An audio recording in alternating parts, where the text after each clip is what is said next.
네, 오늘 본문 말씀을 가지고 그리스도인의 실력이라는 제목으로 함께 말씀을 나누겠습니다.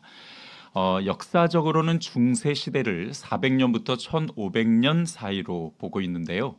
안타깝게도 우리 기독교인들에게는 그 시대를 그 중세 시대를 암흑 시대라 부릅니다. 왜냐하면 기독교가 325년에 로마의 국교로 채택되면서 완전히 타락해 버렸기 때문입니다.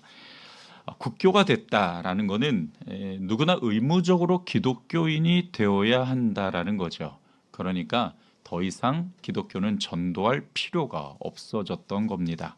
모든 민족을 제자로 삼아야 될 기독교가 전도하지 않으니까 그 진리가 점점 더 폐쇄되어지고 그 진리가 후퇴되어지죠. 결국 이 기독교는 정치와 결탁해서 권력 집단으로 타락해버리고 성도들은 점점 더 영적으로 느슨해지면서 그 암흑 시대를 발현하게 된 것입니다. 자, 그런데 바로 그때에 신앙의 거룩함을 지키기 위해서 스스로 세상과 고립된 사람들이 있었습니다. 바로 수도원이었습니다. 그러니까 지금으로 말하면 기도원과 같은 곳이죠. 타락한 기독교와 세상을 피해서 그 순수한 신앙을 지키고자 아무도 없는 곳으로 숨어버렸던 거예요. 수도원 안에는 신실한 그리스도인들이 모여들었고 대단한 영성가가 많이 배출되었습니다. 그 영성이 지금까지도 우리 성도들에게 참 깊은 감동을 주는 것은 사실이죠. 하지만 세상은 그로 인해서 점점 더 어두워져 가고 교회는 점점 더 타락해 갔습니다. 세상과 교회를 변화시켜야 될 사람들이 수도원으로 숨어버렸기 때문이었습니다. 그러나 또 그 암흑 시대에 목숨을 걸고 맞선 사람들이 있었지요. 네, 우리가 잘 아는 종교 개혁가들입니다. 그들은 세상을 피하지 않았고 잘못된 기독교와 맞서서 교회와 복음의 그 본질을 회복시켰습니다. 그로 인해서 개신교가 탄생되었고 지금 이 순간 또 우리에게 그 복음의 본질과 순수성이 내려오게 되었던 거죠. 사실 세상에서 도망치는 건 쉽습니다. 그러니까 타락한 세상을 피해 숨어버리고 외면하고 모른 채 하는 것은 어렵지 않아요. 하지만 세상의 잘못된 모습을 외면하면서 우리끼리 똘똘 뭉쳐서 안전하고 편안하게 지내는 것, 과연 예수님이 원하는 모습일까? 우리는 질문을 던져 보아야 합니다. 그렇지 않죠. 예수님은 세상을 향해 또 모든 민족을 향해 가라라고 명령하셨습니다. 누군가는 가서 전해야 듣는 자가 생기고 또 그 들음으로 구원을 받고 변화될 수 있는 것처럼 비록 이 세상이 악으로 가득 차고 이 세상이 타락했다 하더라도 누군가는 바로 그 예수 그리스도의 복음과 사랑을 가지고 나아가야만 합니다. 세상을 피해 숨는 게 아니라 세상을 향해 나아가야 그 세상이 조금이라도 변화될 수 있는 것이죠. 그것이 바로 하나님이 원하시는, 예수님이 원하시는 그리스도인의 모습입니다. 그게 바로 실력 있는 그리스도인의 모습이에요. 자, 이렇게 본다면 우리가 또 한 가지 교회의 역할을 생각해 봐야 합니다. 성도들이 세상을 외면하는 것이 아니라 조금이라도 그 세상을 변화시키기 위해 나가야 된다면 그렇다면 교회는 도대체 무엇을 해야 되는 것인가에 대한 본질적 물음말입니다.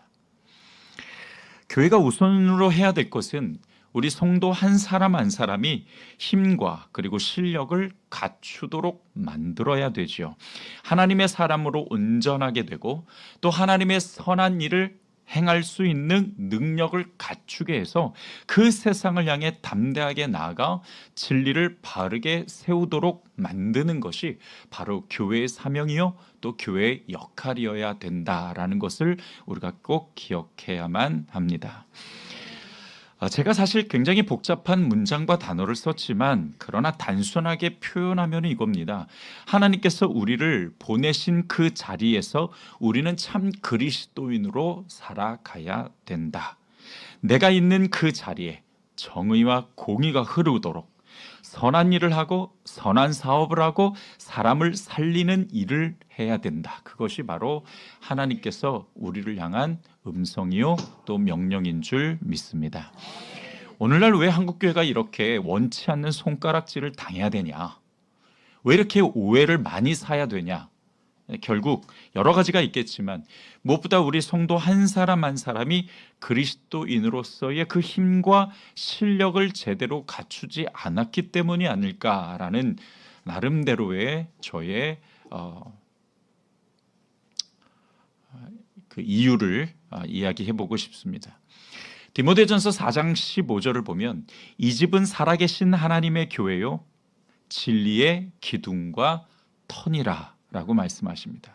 그러니까 다시 말하면 교회는 세상을 떠받드는 진리가 되어야 하고 그리고 기둥이 되어야 하고 그 진리의 터가 되어야 한다라는 것이죠.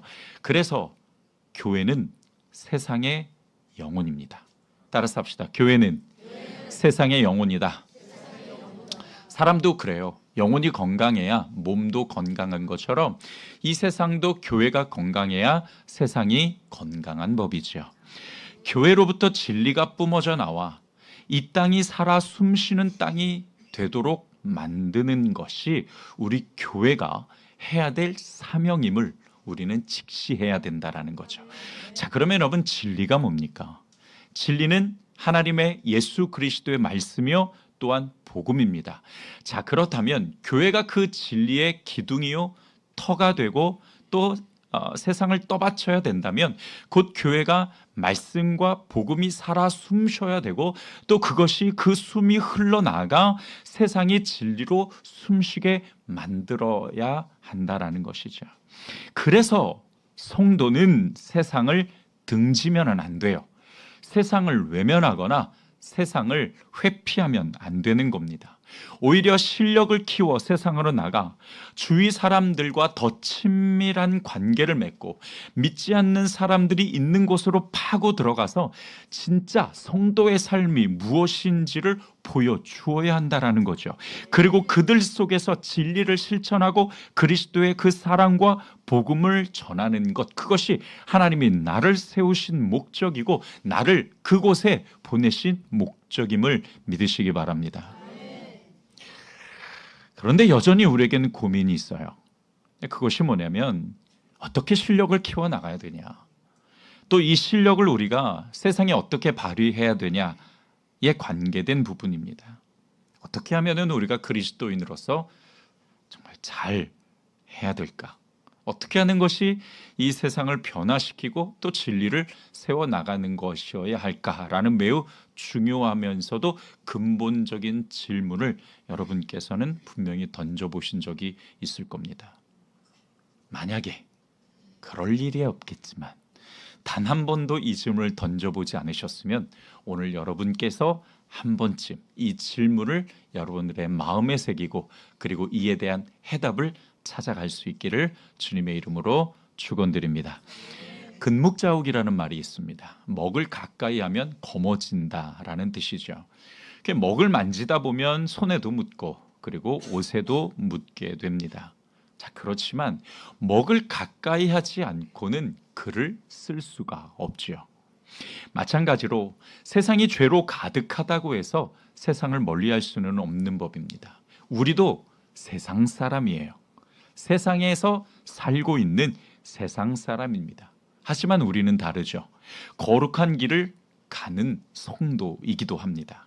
그러니까 거룩하지 않는 세상 속에서 거룩하게 살아가고 하나님을 믿지 않는 사람들 속에 들어가 내 믿음을 온전히 지켜가고 사람들에게 마음은 주되 마음을 빼앗기지 않고 세상의 미움은 받아도 사랑해야 되고 냉정하고 냉소한 세상에서 친절함과 온유함을 실천하고 비록 땅에선 살지만 그러나 하늘 것을 바라보고 육신을 입었지만 영적인 것을 추구하며 섬김을 받으려는 세상에서 섬기며 살아야 되고, 치열하게 돈은 벌지만 돈을 사랑해서는 안 되고, 모두가 이기주의로 살아갈 때 이타주의로 살아야 되는 것, 그것이 바로 그리스도인의 모습이죠. 이것이 바로 실력 있는 그리스도인이 살아가는 모습입니다. 어떻습니까? 도전해 볼 만하십니까? 허허허, 참 어렵다 느껴지시죠? 큰 숙제를 떠하는 것 같은 부담감도 있지만 여러분 꼭 기억해 주십시오. 하나님의 말씀은 할 수 있다, 할 수 없다를 구분하는 것이 아닙니다. 하나님의 말씀은 우리에게 주어졌을 때 그것을 어떻게 실천해야 될지 기도하고 성령의 도움을 받으면서 연구하고 씨름하는 것이죠. 하나님께서 말씀을 주실 때에 할 수 없는 것을 주시지는 않기 때문입니다. 할 수 있기에 명령하신 것이고, 그러므로 지금 내 상황에서, 지금 내 마음에서, 지금 내 생활에서 내가 이 말씀을 어떻게 실천해야 될지 고민하고 씨름하는 것이 우리 그리스도인의 태도여야 됩니다. 오늘 우리 본문에서 말씀하시는 것은 실력 있는 그리스도인이 되라고 하시는데, 과연 우리가 어떻게 실력을 쌓고 실력 있는 그리스도인으로서 세상을 살아가야 될 것인가에 대한 말씀을 오늘 우리에게 해주시고 있습니다. 그러므로 여러분, 내가 할 수 있다, 할 수 없다를 구분하지 마시고 오늘 말씀을 통해서 내가 어떻게 이 말씀을 실천해 가야 될지 고민하고 씨름하면서 반드시 이 말씀을 여러분들의 삶에 실천함으로써 귀한 열매 맺는 성도들이 되기를 주님의 이름으로 축복합니다. 자, 그렇다면 오늘 우리가 어떻게 실력 있는 그리스도인이 되며 또 이것을 우리의 생활에서 실천해 갈 수 있을 것인가? 자, 오늘 본문에는 세 가지 영역이 나옵니다. 즉, 우리가 어떻게 이 실력을 생활에서, 세상에서 적용해야 될지에 대한 부분을 말씀해 주시면서 세 가지 영역을 말씀해 주시는데, 첫 번째 영역은 대인관계 영역이고, 두 번째 영역은 시간 활용 영역이고, 세 번째 영역은 언어 영역입니다. 수학 능력 시험을 보자는 게 아니라 하나님께서 우리의 실력을 어디에 어떻게 활용해야 하고 사용해야 될지를 말씀해 주시는데 세 가지의 영역으로 말씀해 주시더라는 거죠. 자, 이 세 영역에서 어떻게 우리의 실력을 보여줄 수 있을까? 또 우리의 실력을 어떻게 만들어 가야 될까? 함께 살펴보도록 하겠습니다. 첫 번째, 세상 사람들을 대할 때 지혜롭게 대하라고 말씀하십니다. 따라서 합시다. 세상 사람들을 대할 때는 지혜롭게 대해야 한다. 자, 5절 말씀을 한번 보죠. 외인에게 대해서는 그 다음에 뭐라고 말씀하세요? 지혜로 행하여 라고 말씀하시죠. 여기서 외인이란 예수님을 믿지 않는 사람들을 이야기합니다. 앞서 말씀드린 것처럼 우리도 세상 사람들이에요. 물론 우리도 세상 속에서 살아가고 있는 사람들입니다. 그러다 보니까 예수님을 믿지 않는 사람들과 참 많이 만나고 부딪히고 접촉합니다. 여러분들이 직장에 다니신다면 그 직장에서 그리스도인이 몇 프로나 되는지 한번 좀 살펴보십시오. 매우 독특한 직장이라면 모를까? 아예 그 사장님이 기독교 정신으로 세운 직장이라면 뭘까? 우리 주위를 둘러보면은 그리스도인이 그다지 많지 않습니다. 오히려 믿지 않는 사람들과 더 많이 만나고 이야기하고 접촉하면서 살아가고 있죠. 매일 그들과 부딪히며 살아가야 되는데 도대체 그들을 대할 때 우리가 어떻게 대하고 행동해야 되는가에 대한 질문을 던지신 겁니다. 그리고 그 질문에 대한 해답은 이렇게 말씀하시는 거죠. 지혜롭게 대해라. 야, 이거 참 어렵습니다. 그러면 도대체 이 지혜롭게 대하는 건 어떻게 돼야 되는 걸까? 이렇게 두루뭉실하게 대답하실 하나님은 아니신데, 자, 조금 더 이 지혜라는 단어를 연구해 보니까 이런 뜻이 있어요. 하나님의 말씀에 기초한 삶의 원리. 따라서 합시다. 하나님의 말씀에 기초한 삶의 원리. 이게 뭐라고요? 네, 까먹지 않으셨습니다. 잘하셨습니다. 이것이 바로 지혜입니다. 그러니까 외인들을 대할 때 지혜롭게 대하라는 것은 우리가 사람들과 부딪히면서 살아가고 그들과 함께 이야기하고 그들한테 어떤 행동을 할 때 하나님의 말씀에 기초한 삶의 원리를 가지고 대하라라고 말씀하신 겁니다. 자, 여러분, 지혜가 뭘까요?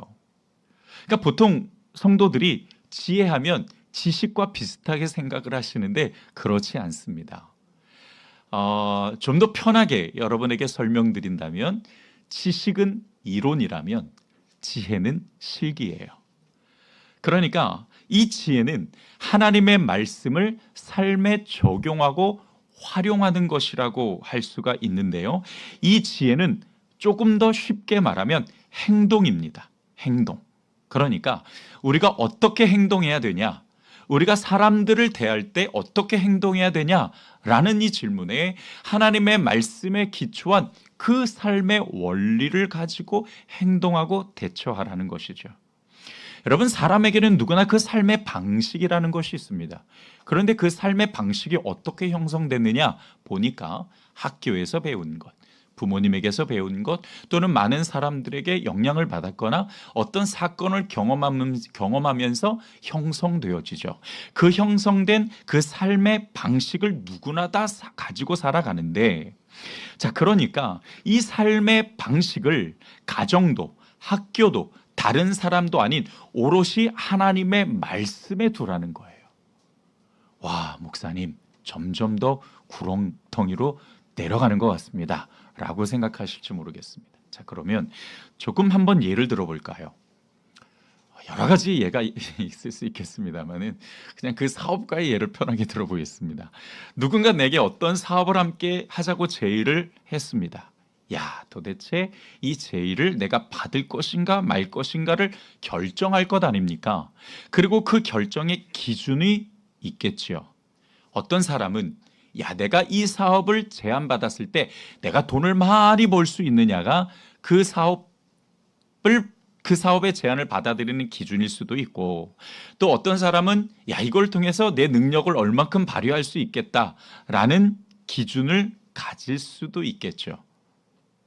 자, 그런데 그 결정의 기준을 우리가 경험이나 또는 이렇게 어떤 유익을 쫓아가는 것이 아니라 하나님의 말씀에 비롯해서 결정의 기준을 두자는 겁니다.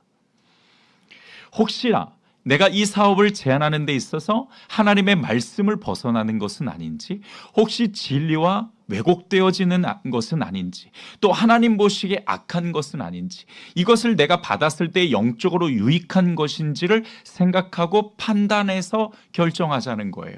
또 이것이 과연 하나님께서 내게 준비해 주신 하나님의 섭리의 영역 안에 들어가 있는 것인지를 우리가 생각해 보자는 겁니다. 다시 말해서 어떤 것을 결정하거나 생각할 때에 하나님의 말씀이 기준이 되어지고 그 말씀을 우선순위로 하자는 거죠. 이렇게 말씀에 기초한 어떠한 결정이나 또는 삶의 원리를 가지고 사람을 대하고 그 사람의 말을 판단하고 우리가 행동하는 것, 그것을 지혜롭다라고 이야기하는 거죠.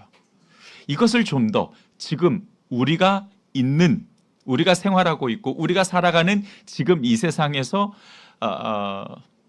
대표적인 그 언어로 이야기하면 우리가 이것을 성경적 세계관이라고 이야기를 합니다. 그러니까 성경적 세계관이라는 것은 어떤 행동을 하거나 생각을 하거나 결정을 하거나 이야기를 할 때에 오직 성경의 관점을 가지고 하나님의 관점을 가지고 바라보는 것을 성경적 세계관이라고 이야기를 해요.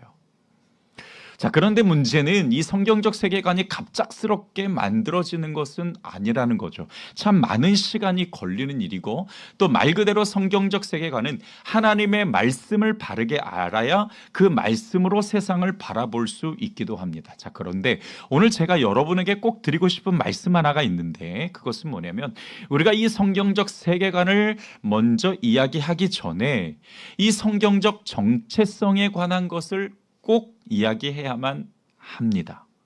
정체성. 그것은 바로 나는 누구인가? 그러니까 나는 도대체 어떤 사람이냐? 그리고 어떤 사람이냐에 근거해서 그럼 나는 무엇을 해야 되는 사람이냐에 관한, 즉 말하자면 being과 doing에 관한 질문입니다. 나는 어떤 사람인가? 그렇다면 난 무엇을 해야 되는가? 이것이 성경적 정체성으로서 우리 안에 자리 잡고 있어야만, 그래야 우리가 성경적 세계관을 갖출 수 있습니다. 그 성경적 세계관을 갖추고 우리가 사람들을 대하거나 또는 세상에서 살아갈 때에 비로소 그리스도인, 즉 하나님의 사람으로 바르게 살아갈 수 있는 거죠. 자, 그러면 해답도 들으셔야죠. 도대체 나는 누구인가? 나는 어떤 사람인가에 대해서 성경은 이렇게 매우 단순하면서도 명쾌하게 말씀하고 있습니다. 따라서 합시다. 나는 하나님의 자녀입니다. 그리고 또 하나입니다. 나는 예수 그리스도의 제자입니다. 네, 이것이 성경이 우리에게 말씀해 주시는 나의 존재의 가치입니다. 자, 그러면 나는 도대체 어떤 것을 해야 됩니까? 무엇을 해야 됩니까? 하나님의 자녀이기 때문에 거룩한 삶으로 하나님 나라를 준비하면서, 또한 우리는 예수 그리스도의 제자이기 때문에 그리스도를 쫓아 살아가고 그분의 삶으로 사람들과 세상의 증인으로 살아가는 것, 이것이 바로 우리가 해야 될 일입니다. 이것이 바로 기독교인의 성경적 정체성, 비잉과 두잉에 관한 거예요. 이 정체성을 분명히 가지고 그리고 성경적 세계관을 형성해야만 합니다. 자, 그러면 도대체 이 성경적 세계관을 어떻게 형성합니까? 성경적 세계관은 뭘 알아야 됩니까? 성경을 알아야 되죠. 그래야지 그 성경에서 우리의 관점을 배울 수가 있습니다. 그러니까 여러분, 꼭 드리고 싶은 말씀은 반드시 성경을 배우시라. 설교는 교육이 아닙니다. 설교는 선포입니다. 교육이라는 것은 반드시 커뮤니케이션이 공존해야만 그것을 교육이라고 부릅니다. 주고받는 게 있어야 돼요. 그런데 여러분은 설교를 들으면서 이해가 되지 않으셔도 아무도 질문하지 않으시죠? 아니요, 질문을 못합니다. 이 시간에는 질문이 허용된 시간이 아니에요. 왜냐하면 그냥 하나님의 말씀이 선포되어지는 시간이기 때문에 그럴 수가 없죠. 그러므로 여러분께서는 반드시 하나님의 말씀을 배우셔야 됩니다. 구약에서도 신약에서도 늘 동일하게 말씀하시는 것은 배우고 지키고 거하라 라고 말씀하시죠. 그러니까 배워야 합니다. 그리고 들어야 됩니다. 그리고 그 말씀을 여러분들의 마음에 지켜야 됩니다. 그리고 그대로 행해야 됩니다. 하나님의 말씀은 그러라고 주신 거죠. 그렇기 때문에 여러분께서 하나님의 말씀을 바르게 배우실 때에 여러분의 성경적 세계관이 형성되어서 사람들을 대할 때나 혹은 여러분들이 세상에서 살아갈 때에 매우 지혜롭게 살아갈 수가 있는 것이죠.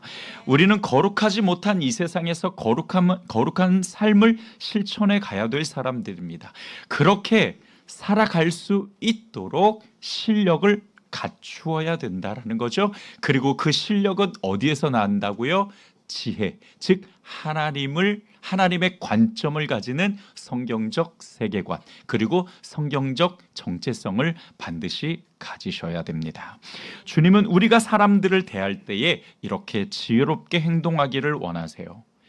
그것은 말씀을 기초로 한 삶의 원리, 그 삶의 원리를 가지고 결정하고 행동하라는 거죠. 그래서 성경적 세계관을 가지셔야 합니다. 그리고 그 성경적 세계관을 갖출 수 있도록 여러분께서 말씀을 반드시 배우셔서 우리의 삶에 왕성한 그 하나님의 말씀으로 지혜로운 삶을 살아가기를 주님의 이름으로 축원드립니다.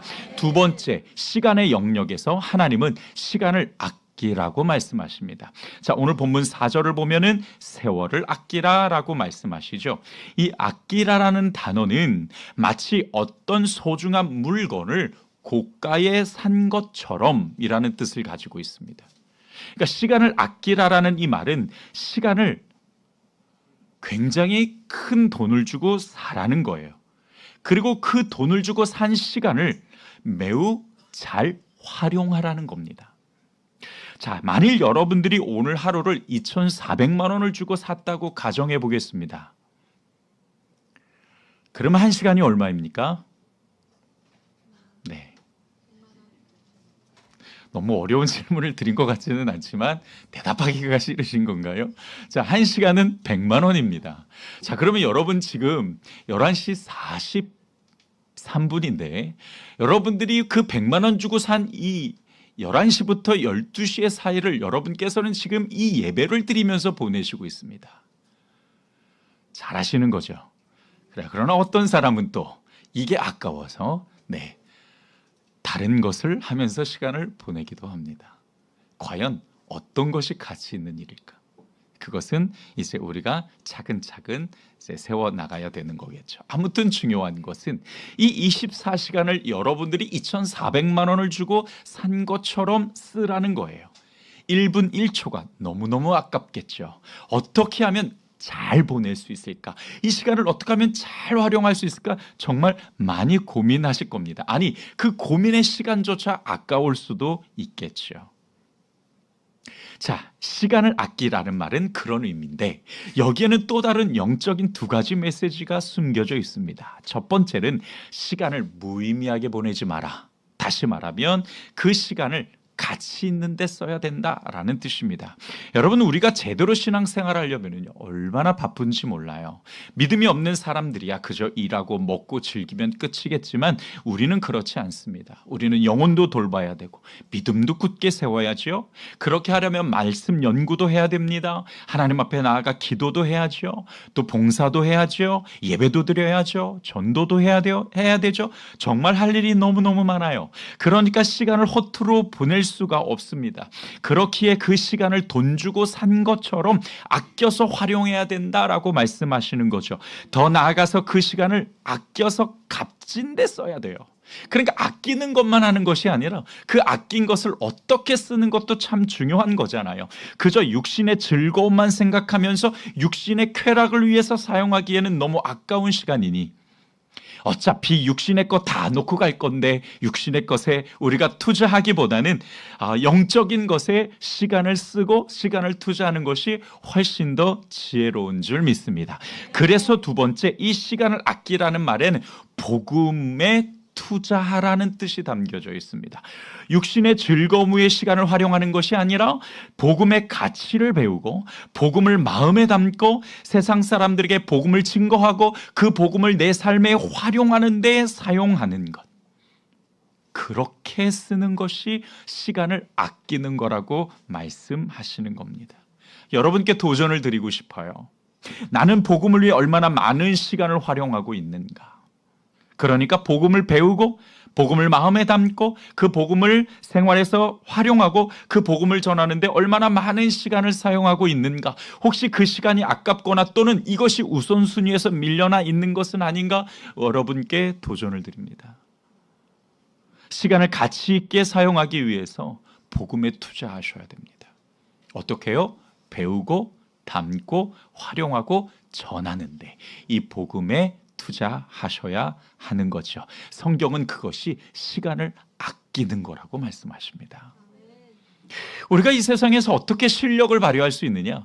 그리스도인의 그 실력은 뭐냐? 시간을 아끼고 활용하는 것이 그리스도인의 실력이에요. 거기에서부터 우리의 영적 가치가 드러나고 그 드러난 가치가 사람들을 볼 때에는 우리의 삶을 보여주는 바로미터가 된다는 거죠. 누구나 다 인간은 가치 있는 것을 향해서 살아가고 있습니다. 세상 사람들이 볼 때에 자기와 별반 다름없이 똑같이 살아간다면 여러분 그것이 어떻게 그리스도인의 가치라고 이야기할 수가 있겠습니까? 그러니까 우리 그리스도인이 그리스도인으로서의 그 실력을 발휘하면서 살아가기 위해서 시간을 아껴라. 그거를 돈 주고 산 것처럼 가치 있게 생각하고 그거를 복음에 활용하라고 말씀하십니다. 마지막 세 번째로 은혜 가운데서 소금으로 맛을 내는 것 같이 말을 해라 라고 말씀하십니다. 우리 그리스도인의 실력이 어디서 나타나느냐? 말에서 나타난다라는 거예요. 여러분 성도에게 있어서 가장 중요한 영성 중 하나 바로 언어입니다. 왜냐하면 그 언어는 그 사람의 말에는 그 사람 모든 것이 사실은 담겨 있다고 해도 과언은 아니기 때문이죠. 예수님께서도 오죽하셨으면 그 사람이 마음에 가득한 것을 입으로 말한다라고 말씀하셨겠습니까? 그런데 가만히 생각해 보면 맞아요. 내가 가지고 있는 그것이 어떤 가치를 담고 있는가는 말로 알 수가 있는 거예요. 여러분이 여러분의 그 삶의 가치가 무엇이냐? 여러분들이 그 사랑이 여러분들의 삶의 가치가 되어서 여러분들의 마음에 사랑이 가득하면 여러분들의 언어는 사랑의 언어가 될 것이고, 여러분들의 마음에 은혜가 가득하면 그 언어는 은혜의 언어가 될 것이고, 여러분들의 마음에 그리스도가 가득하면 그리스도의 언어가 나올 줄 믿습니다. 반대로 여러분들의 마음에 미움이 가득하면 미움의 언어가 나올 것이고, 여러분들의 마음에 게임이 가득하면 게임의 언어가 나올 것이고, 여러분들의 마음에 드라마가 가득하면 드라마의 언어가 나오겠죠. 뭘 생각해도 드라마를 그 드라마의 관점으로 바라보고 판단하고 이야기할 것입니다. 요즘 그 드라마 봤어? 엄청 재밌더라. 야, 꼭 봐라. 다른 건 못 봐도, 성경은 못 봐더라도 그 드라마는 꼭 봐라. 야, 저는 이렇게 이야기하시는 분 들었습니다. 안타깝더라고요. 그런데 정말 놀라운 것은요, 그분이 이야기해주는 그 드라마의 스토리를 듣잖아요. 와, 보지 않아도 본 것 같아요. 어쩜 이렇게 다 기억하셔서 이야기하시는지. 그래서 제가 그랬어요. 네가 연출해라 그랬어요. 네가 감독해라. 너무 재밌게 이야기를 하는 거예요. 그리고 아직 나오지도 않는 그 23편과 24편이 어떻게 구성될 건지도 쫙 이야기해 주는데, 야, 너는 참 독특한 은사를 가지고 있구나. 그렇게 이야기를 했죠. 그분은 그 마음의 드라마가 너무 재밌다 보니까 그 드라마가 가득 찹니다. 그러니까 어디서 이야기를 해도 늘 드라마를 이야기해요. 게임이 너무 재밌으면 게임을 이야기하고, 갑자기 문득 뭔가 생각나서 여러분께 말씀을 드리는데, 제가 어떤 설교를 들었습니다. 그런데 그 설교의 그 설교에 이제 여러 가지 비유가 있고 예가 있잖아요. 그 예를 다 게임으로 드는 거예요. 그때 이제 제가 있을 때 한창 스타크래프트라는 게임이 굉장히 유행을 했었는데, 그 스타크래프트의 게임을 가지고 성도들한테 그 성경의 이야기를 비유를 다 드는 거예요. 제가 듣고서 도대체 저 전도사가 뭐라고 이야기를 하는 거야. 그것도 성도들을 대상으로, 애들을 대상으로 하는 게 아니라. 근데 가만히 보니까는 그 전도사는 매일 게임을 하고 앉아있어요. 정말로 도대체 뭐 때문에 그렇게 게임을 하는지 늘상 게임을 하고요. 그러니까 늘 그 나오는 설교의 언어도 다 게임이에요. 야, 제가 그걸 보고 참, 그래, 예수님 말씀이 맞지. 그 마음에 뭐가 가득하냐가 그 말에 드러나는 거지 라고 생각을 하게 됩니다. 오늘 6절을 보면 너희 말을 항상 은혜 가운데 이야기하라고 말씀하시죠. 다시 말하면 은혜로운 이야기를 하라는 겁니다. 자, 그런데 은혜로운 이야기를 하려면 그 안에 뭐가 있어야 돼요? 은혜가 있어야 합니다. 그러면 여러분, 늘 우리 가운데 하나님의 은혜가 무엇인지 발견하고 그 은혜를 감사하고 그 은혜를 찬송해야 그 은혜가 말로 나오게 되는 것이죠. 또 오늘 본문에서는 소금과 같이 말하라고 말씀하고 있습니다. 소금과 같이 말하라. 소금은 맛을 내고 부패를 막아주고 청결을 유지하게 해주죠. 이것이 소금이 가지고 있는 대표적인 속성입니다. 자, 그러니까 우리의 말도, 우리의 언어도 세상 사람들에게 맛을 내준다. 즉 다시 말하면 희망을 주고 용기를 주고, 또 내 말로 인해서 세상의 부패가 금지되어지고 또 세상을 청결하게 유지되는 이야기를, 말을, 언어를, 단어를 사용해야 된다라는 뜻입니다. 여러분 생각해 보세요. 정말 은혜 많이 받으면, 그리스도와 가까워지면, 하나님의 형상이 회복되어지면 뭐가 많이 달라질까? 가장 먼저 달라질까? 언어입니다. 달로 표현을 할 수가 없어요. 그러니까 우리의 언어가 항상 은혜로운 말이 될 수 있도록, 우리의 말이 맛을 내고 부패를 막아주고 청결을 유지하는 말이 될 수 있도록. 그래서 베드로전서 4장 11절에서는 만일 누가 말하려면, 따라서 합시다, 하나님의 말씀을 하는 것 같이. 이게 우리의 필터예요. 내가 어떤 이야기를 할 때 이것이 하나님의 말씀으로 하는 것인가? 라는 생각을 한 번쯤 해봐야 한다라는 것이죠.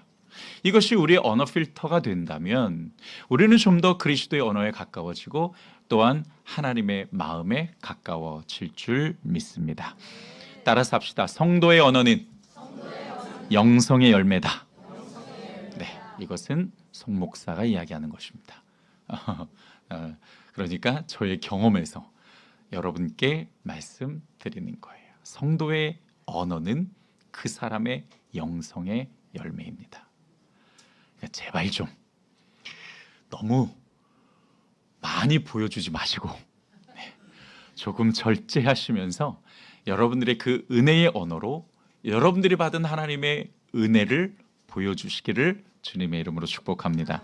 말씀을 정리하겠습니다. 성도에게 필요한 힘과 실력, 그것은 바로 말씀을 기본 원리로 행동하고 또 시간을 잘 활용하고 또한 복음에 투자하는 것, 이것이 바로 우리 그리스도인의 실력이고 또 이 실력을 활용하는 세 가지의 영역입니다.